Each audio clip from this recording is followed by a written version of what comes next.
భాగ్యం కల్పించింది ఎవరు అంటే కేరళలో జన్మించి ఆశ్రతి హిమాచలం పాదయాత్ర 2 సార్లు చేసి మరి తిరుపతి కాళహస్తి శివ శైవ క్షేత్రాల మధ్యలో గురుక్షేత్రాన్ని స్థాపించినటువంటి వ్యాసాశ్రమ సంస్థాపకులు మహర్షులు మలయాళ స్వామి వారిని మనం గుర్తు చేసుకోవాలి. తెలుస్తుంది మన తెలుగు రాష్ట్రాలలో గీతా ప్రబోధకులు ఎవరు, గీతా ప్రచారకులు ఎవరు అంటే మహర్షులు మలయాళ స్వామి వారు లేకుండా ఉంటే మనకి గీత చదివేది కానీ భజన చేసేది కానీ సత్సంగం చేసేది కానీ అవకాశమే లేకుండా ఉంది. అందుకని మరి గీత అనేది ఆడవాళ్ళు చదవాలా మగవాళ్ళు చదవాలా ఒక సమస్య. ఇప్పుడు మీరు అంటున్నారు ఎందుకంటే ఈ సనాతన గీత ప్రచారం వాళ్ళు చేస్తున్నారు కాబట్టి అందులో చదవాలని ఒక అవకాశము ఆచరణ జరుగుతుంది, సంతోషమే.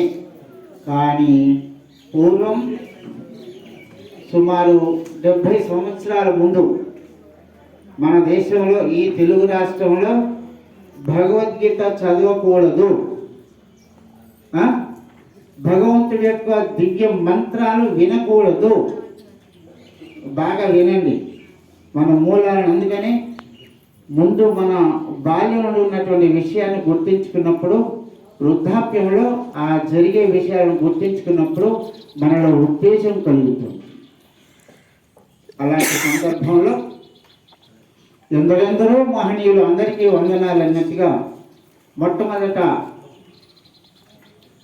ఆది శంకరాచార్యుల వారు మన దేశంలో కాలడి అనే గ్రామం కేరళలో జన్మించి బాల్యంలోనే వైరాగ్యనిధిగా ఉండి వారు చెప్పినటువంటిది భగవద్గీత చెప్పింది ఏదో వారు ఆచరించారు. భగవద్గీతలో ఏ విషయం లేకపోయినా లేనిది ఏదిగో అది ఆది శంకరాచార్యుల వారు మనకు ఆచరించి చెప్పారు. అలాగే మహాసద్గురు స్వాముల వారు కూడా మనకు శివానంద స్వామి అంటే మీకు తెలిసి ఉంటుంది, ఋషికేశ్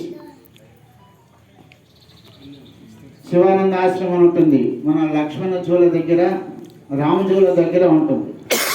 ఆ ఆశ్రమ సంస్థాపకులు శివానంద స్వాముల వారు మహాసత్